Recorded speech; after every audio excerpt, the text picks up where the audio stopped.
ഇന്ന് ഒരു സുഡാപ്പി ചാരനാണെന്നുള്ള രൂപത്തിലാണ് പ്രചരിപ്പിക്കപ്പെടുന്നത്. ഞാനുമൊക്കെ ഒരുപാട് വിമർശിച്ചിട്ടുണ്ട്. അദ്ദേഹം ഒരിക്കലും ഒരു തീവ്ര മതവിശ്വാസിയല്ല. പിന്നെ എന്തിനാണ് നമസ്കരിക്കുന്നത് എന്ന ചോദ്യം പ്രസക്തമാണ്. അതവിടെ നിൽക്കട്ടെ. അതിനുത്തരം നൽകേണ്ടത് ഞാനല്ല, അതുകൊണ്ട് ഞാനത് പറയുന്നില്ല. അപ്പോ ഹജറുൽ അസ്വദിനെ കുറിച്ചിട്ടാണ് നമ്മൾ സംസാരിച്ചു വരുന്നത്. അതിനെ മമ്മൂട്ടി ഇങ്ങനെ നോക്കി നിൽക്കുന്ന ഒരു ചിത്രമായിരുന്നു വൈറലായിരുന്നത്. ചിലപ്പോൾ ആകാംക്ഷ കൊണ്ടായിരിക്കും. ഹജ്ജിന് പോയത് തന്നെ സ്വർഗം കിട്ടണമെന്ന വിശ്വാസം കൊണ്ടല്ലേ. അപ്പോൾ ആ സ്വർഗത്തിൽ അദ്ദേഹം വിശ്വസിക്കുന്നില്ല എന്ന് നമുക്കങ്ങ് തറപ്പിച്ച് പറയാൻ പറ്റുമോ? അപ്പോ ഈ ഹജറുൽ അസ്വദിനെ കുറിച്ച് നമ്മുടെ തന്നെ ഇസ്ലാമിക ഗ്രന്ഥങ്ങളിൽ ഒരുപാട് പണ്ഡിതന്മാർ പറഞ്ഞിട്ടുണ്ട് പല വസ്തുതകളും.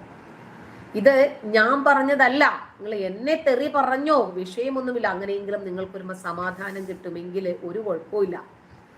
ഹജറുൽ അസ്വദിനെ കുറിച്ച് നമ്മുടെ മുസ്ലിങ്ങൾക്കിടയിൽ വ്യത്യസ്തമായിട്ടുള്ള ഒരുപാട് ആശയങ്ങളും അഭിപ്രായങ്ങളും ഉണ്ട്. മുജാഹിദിനുള്ള അഭിപ്രായമല്ല ജമാഅത്തെ ഇസ്ലാമിക്ക്, ഇവർക്ക് രണ്ടു കൂട്ടർക്കുമുള്ള അഭിപ്രായമല്ല സുന്നികൾക്കുള്ളത്. അങ്ങനെ ഓരോ മതസംഘടനകളും അവരുടെ തലപ്പത്ത് നിൽക്കുന്ന മതനേതാവ് എന്താണോ ആ വിഷയത്തെ സംബന്ധിച്ച് അഭിപ്രായം പറയുന്നത് അതുപോലെ മുന്നോട്ട് പോകുന്നു. ഇവിടെ വിശ്വാസം ഒരു പ്രശ്നമാണ്, മതം ഒരു പ്രശ്നമാണ്. അപ്പം ലോകത്തിന്റെ വിവിധ ഭാഗങ്ങളിൽ നിന്ന് ജനങ്ങൾ ഈ ഭൂമിയിലേക്ക് ഒഴുകിയെത്തുന്നത് തങ്ങളുടെ പാപങ്ങൾ കഴുകിക്കളയാനാണ്.